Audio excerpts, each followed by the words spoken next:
नमस्कार दोस्तों, स्वागत है एक बार फिर से रोजगार समाचार यूट्यूब चैनल में। रोजगार समाचार यूट्यूब चैनल के माध्यम से विभिन्न सरकारी विभागों में आने वाली सरकारी नौकरियों से संबंधित रोजगार अपडेट आपके लिए हम लेकर आते रहते हैं। आज की इस वीडियो में हम बात करेंगे उत्तर प्रदेश अधीनस्थ सेवा चयन बोर्ड के द्वारा जारी किए गए एडवर्टाइजमेंट के बारे में, जो कि उत्तर प्रदेश अधीनस्थ सेवा चयन आयोग, जिसकी विज्ञापन संख्या आप यहाँ देखेंगे 04 परीक्षा बटे 2022 है। प्रारंभिक अर्हता परीक्षा प्रीलिमिनरी एलिजिबिलिटी टेस्ट पीईटी 2022। यहाँ इसकी महत्वपूर्ण डेट आप देखेंगे। ऑनलाइन आवेदन और शुल्क जमा करने की जो स्टार्टिंग डेट है 28 जून 2022 से स्टार्ट होंगे और ऑनलाइन आवेदन, ऑनलाइन शुल्क और आवेदन फॉर्म को कंप्लीट रूप में जमा करने की अंतिम जो तिथि है वो है 27 जुलाई 2022। शुल्क समायोजन और आवेदन में संशोधन करने की अंतिम तिथि है 3 अगस्त 2022।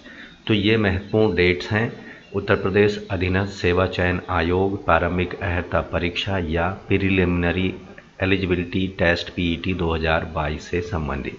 आज की इस वीडियो में हम बात करेंगे इस प्रारंभिक अर्हता परीक्षा के लिए जो सिलेबस है उस सिलेबस की चर्चा हम करेंगे, इसलिए वीडियो को बड़े ही ध्यान से देखें। आपको यही बता दें कि पदों से संबंधित जानकारी और आपको ऑनलाइन आवेदन किस तरह से करना है, क्वालिफ़िकेशन संबंधित जो कंडीशंस हैं हमने वीडियो के पहले पार्ट में दे दी हैं। उस वीडियो को आप वहां पर जाकर देख सकते हैं, पूरी डिटेल उसमें आपको मिलेगी। वीडियो के इस पार्ट में हम बता रहे हैं सिलेबस के बारे में, इसलिए बड़े ही ध्यान से इस वीडियो को देखें और वीडियो को एक लाइक करना ना भूलें। साथ ही अगर पहली बार हमारी वीडियोज को देख रहे हैं या चैनल पर आए हैं और चैनल पर आप नए हैं तो चैनल को अभी सब्सक्राइब कर लें और बेल आइकन को ज़रूर दबाएं, जिससे आने वाले लेटेस्ट रोजगार समाचार का अपडेट आपको घर बैठे मिलता रहेगा। चलिए शुरू करते हैं और जानते हैं महत्वपूर्ण जानकारी सिलेबस के बारे में। प्रारंभिक अर्हता परीक्षा प्रीलिमिनरी एलिजिबिलिटी टेस्ट पीईटी 2022 के बारे में। दोस्तों, रोजगार समाचार यूट्यूब चैनल को अभी सब्सक्राइब कर लें, बेल आइकन को जरूर दबाएं। चलिए शुरू करते हैं। तो दोस्तों, हम बात कर रहे थे उत्तर प्रदेश अधीनस्थ सेवा चयन आयोग द्वारा आयोजित की जाने वाली प्रारंभिक अर्हता परीक्षा पीईटी का शासन द्वारा अनुमोदित पाठ्यक्रम के बारे में, जिसका विज्ञापन संख्या 04 परीक्षा बटे 2022 है। और परीक्षा की इसकी जो अवधि होगी 2 घंटे की होगी और जो पूर्णांक होंगे, टोटल मार्क्स होंगे परीक्षा के, वो 100 नंबर होंगे और प्रश्नों की संख्या होगी 100। तो ये प्रश्न पत्र का कुछ इस तरह से प्रारूप होगा। अब सिलेबस की बात की जाए विषयवार, यहाँ पर विषय लेते हैं भारतीय इतिहास, सिंधु घाटी सभ्यता, वैदिक संस्कृति, बौद्ध धर्म जैसे गौतम बुद्ध जीवनी एवं उनकी शिक्षाएं, जैन धर्म महावीर उनकी जीवनी और उनकी शिक्षाएं, मौर्य वंश सम्राट अशोक, गुप्त वंश समुद्रगुप्त चंद्रगुप्त द्वितीय, हर्षवर्धन, राजपूत काल, सल्तनत काल, मुगल साम्राज्य, मराठा साम्राज्य, ब्रिटिश राज का अभ्युदय और प्रथम स्वतंत्रता संग्राम, ब्रिटिश राज का सामाजिक और आर्थिक प्रभाव।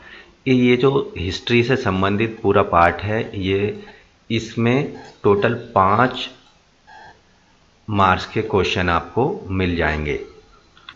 नंबर 2, भारतीय राष्ट्रीय आंदोलन, इंडियन नेशनल मूवमेंट, स्वाधीनता आंदोलन के प्रारंभिक वर्ष पर आधारित प्रश्न पूछे जाएंगे। स्वदेशी और सविनय अवज्ञा आंदोलन, महात्मा गांधी और अन्य नेताओं की इसमें क्या भूमिका रही, उससे आधारित प्रश्न होंगे। क्रांतिकारी आंदोलन, उग्र राष्ट्रवाद का उदय कब हुआ, कैसे हुआ, किस किस ने उसमें भाग लिया, ये सब पर आधारित प्रश्न पूछे जा सकते हैं। विधायी संशोधन तथा ब्रिटिश इंडिया एक्ट 1935, इस पर आधारित प्रश्न भी आएंगे, इसलिए इस सेक्शन को भी आपको अच्छे से करना है। भारत छोड़ो आंदोलन, आज़ाद हिंद फौज और नेताजी सुभाष चंद्र बोस, इसमें उनका क्या योगदान रहा, कब आज़ाद हिंद फौज का गठन हुआ, भारत छोड़ो आंदोलन कब शुरू किया गया, किन किन ने इसमें भाग लिया, क्या उसका इफेक्ट रहा, ये इस तरह के प्रश्न आपसे पूछे जा सकते हैं। इस सेक्शन के अंतर्गत भी टोटल 5 नंबर के प्रश्न पूछे जाएंगे। तीसरा जो पार्ट होगा भूगोल या जियोग्राफी का होगा।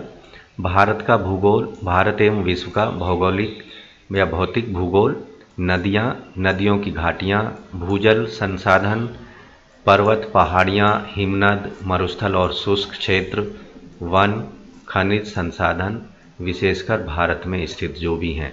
भारत एवं विश्व का राजनीतिक भूगोल, जलवायु और मौसम, टाइम जोन, जनसांख्यिकीय परिवर्तन और प्रवास, इस पर आधारित जितने भी प्रश्न होंगे वो टोटल 5 मार्क्स के होंगे। तो ये सेक्शन भी अपने आप में इम्पोर्टेंट है। नंबर 4, भारतीय अर्थव्यवस्था, इंडियन इकोनॉमी। भारतीय अर्थव्यवस्था 1947 से लेकर 1991 तक कितनी योजनाएं और आयोग पंचवर्षीय योजनाएं बनी। मिश्रित अर्थव्यवस्था का विकास, निजी एवं सार्वजनिक क्षेत्र के अंतर्गत हरित क्रांति के ऊपर प्रश्न आएंगे।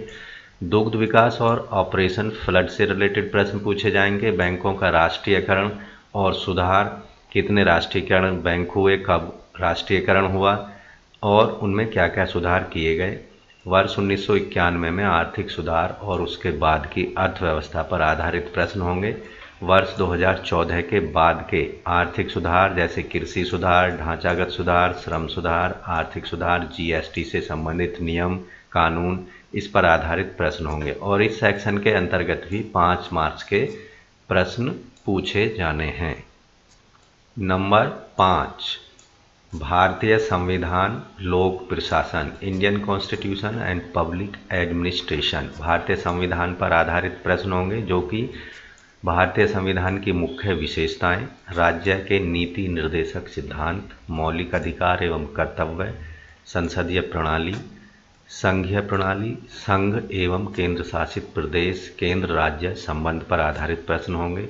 न्यायिक ढांचा, सर्वोच्च न्यायालय, उच्च न्यायालय पर आधारित प्रश्न होंगे। जिला प्रशासन, स्थानीय निकाय और पंचायतीय राज संस्थाओं पर आधारित भी प्रश्न पूछे जाने हैं। इस सेक्शन के अंतर्गत भी 5 नंबर के प्रश्न पूछे जाएंगे। छठा जो सेक्शन होगा वो होगा सामान्य विज्ञान, जनरल साइंस पर आधारित।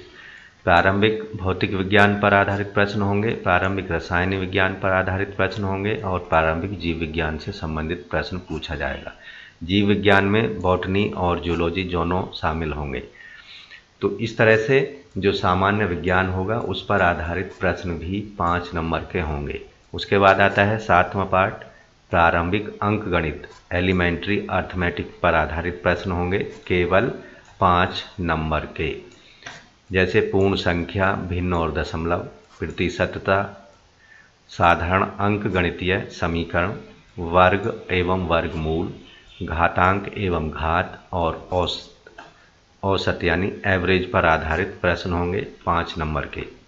तो इस तरह से ये 7 सेक्शंस में आपका जो ये पार्ट है वो बांटा गया है। सिलेबस का जो 8वां पार्ट होगा वो होगा सामान्य हिंदी, जनरल हिंदी से संबंधित प्रश्नों का।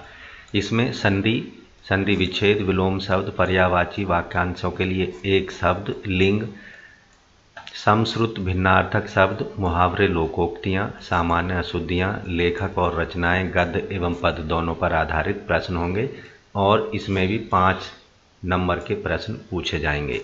प्रश्न पत्र का जो 9वां पार्ट होगा वो होगा सामान्य अंग्रेजी, जर्नल इंग्लिश का। अंग्रेजी व्याकरण पर आधारित प्रश्न होंगे और अंग्रेजी अपठित गद्यांश और उस पर आधारित प्रश्न पूछे जाएंगे, कुल 5 मार्क्स के। जैसा कि अभी सिलेबस हिंदी वाले पार्ट में हमने बताया, ठीक उसी तरह के प्रश्न यहाँ पर भी पूछे जाएंगे। Antonyms, synonyms, one word for substitution और जो सीक्वेंस ऑफ वर्ड्स हैं वो यहाँ पर पूछे जाएंगे और जो सेंटेंस रिलेटेड प्रश्न हैं वो भी यहाँ पर पूछे जाएंगे जनरल इंग्लिश के अंतर्गत।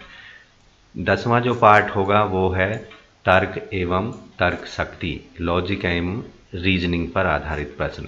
व्रत एवं लघु, क्रम एवं रैंकिंग के प्रश्न होंगे, संबंध से संबंधित प्रश्न होंगे, समूह से भिन्न को अलग करने पर आधारित प्रश्न होंगे, कैलेंडर और घड़ी पर आधारित प्रश्न होंगे, कारण और प्रभाव पर आधारित प्रश्न होंगे, कोडिंग डिकोडिंग संख्या और अक्षर दोनों पर आधारित प्रश्न होंगे, निगमनात्मक तर्क और कथन, विश्लेषण एवं निर्णय पर आधारित भी प्रश्न तर्क एवं तर्क शक्ति पाठ के अंतर्गत पूछे जाएंगे। कुल 5 मार्क्स के प्रश्न इसके अंतर्गत पूछे जाएंगे। कहने का मतलब है केवल 5 प्रश्न पूछे जाएंगे। पेपर का जो 11वां पार्ट है वो सामायिकी या करंट अफेयर्स पर आधारित होगा। भारतीय एवं वैश्विक करंट अफेयर पर आधारित प्रश्न पूछे जाएंगे, कुल 10 नंबर के। तो इस पर कम से कम 10 प्रश्न पूछे जाएंगे करंट अफेयर्स पर आधारित, जो कि भारत और वैश्व या इंटरनेशनल लेवल के होंगे। 12वां जो पार्ट होगा सामान्य जागरूकता जनरल अवेयरनेस पर आधारित होगा। इसमें भारत के पड़ोसी देश, राजधानी और मुद्रा पर आधारित प्रश्न होंगे। भारत के राज्य, केंद्र शासित प्रदेश, भारतीय संसद, राज्यसभा, लोकसभा, विधानसभा और विधान परिषद पर आधारित प्रश्न होंगे। राष्ट्रीय अंतर्राष्ट्रीय दिवस के बारे में पूछा जाएगा। विश्व संगठन, उनके मुख्यालयों के बारे में प्रश्न पूछे जा सकते हैं।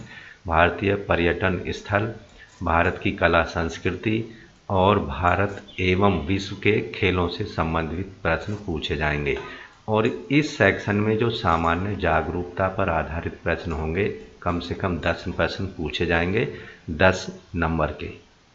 इसके साथ साथ भारतीय पर्यटन स्थल, भारत की कला संस्कृति, भारत एवं विश्व के खेल, भारतीय अनुसंधान संगठन, प्रसिद्ध पुस्तकें, उनके लेखक, विभिन्न पुरस्कार और उनके विजेता पर आधारित भी प्रश्न इस सेक्शन के अंतर्गत पूछे जाएंगे। इसके साथ ही जलवायु परिवर्तन और पर्यावरण पर आधारित प्रश्न पूछे जाएंगे। पेपर का जो 13वां पार्ट होगा अपठित हिंदी गद्यांश का विवेचन और विश्लेषण, इस पर 2 गद्यांश दिए जाएंगे। प्रत्येक जो प्रश्न होगा प्रत्येक गद्यांश पर आधारित 5 प्रश्न पूछे जाएंगे और इस तरह से इस सेक्शन में 10 प्रश्नों को चुना जाएगा। 14वां जो पार्ट है ग्राफ की व्याख्या और विश्लेषण पर आधारित 2 ग्राफ होंगे, जिन पर प्रत्येक ग्राफ पर 5 प्रश्न पूछे जाएंगे और टोटल जो होंगे यहाँ पर आप देखेंगे 10 प्रश्न पूछे जाएंगे 10 मार्क्स के। 15वां पार्ट जो होगा पेपर का वो होगा तालिका की व्याख्या और विश्लेषण पर आधारित। 2 तालिकाएं दी होंगी, प्रत्येक तालिका पर 5 प्रश्न पूछे जाएंगे और इस तरह से टोटल 10 प्रश्न 10 नंबर के पूछे जाएंगे। इसमें जो महत्वपूर्ण शर्तें हैं, पहली है क्रमांक 1 से लेकर 9 पर अंकित शैक्षणिक विषयों से संबंधित प्रश्नों की जो कठिनाई या डिफ़िकल्टी लेवल होगा वो राष्ट्रीय शैक्षणिक अनुसंधान परिषद NCERT के द्वारा निर्धारित सेकेंडरी और सीनियर सेकेंडरी लेवल का होगा, यानी 10th और 12th लेवल का डिफ़िकल्टी लेवल होगा। दूसरी जो कंडीशन है परीक्षा का प्रकार वस्तुनिष्ठ प्रकृति का और प्रश्न पत्र जो होगा बहुविकल्पीय प्रश्नों पर आधारित होगा, मल्टीपल चॉइस आधारित या MCQ बेस्ड क्वेश्चन पूछे जाएंगे। तीसरी जो शर्त है प्रत्येक गलत उत्तर के लिए नेगेटिव मार्किंग होगी, यानी कुल नेगेटिव मार्किंग जो होगी 1/4 की नेगेटिव मार्किंग यहाँ पर होगी। अगर आपका 5 प्रश्न सही हैं और 1 गलत हो जाता है तो उस कंडीशन में आपके यानी हर गलत के लिए 1/4 0.25 अंक काटे जाएंगे।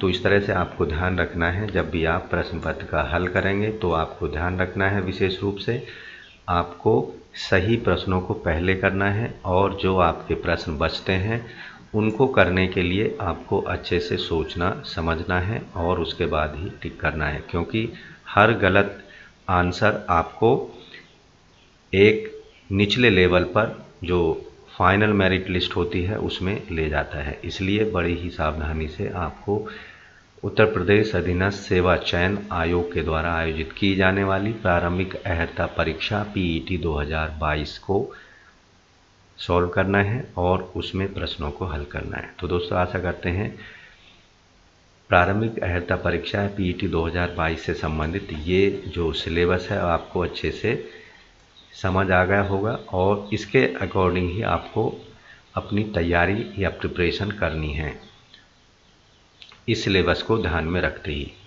तो आशा करते हैं आप इस परीक्षा में ज़रूर सफल होंगे।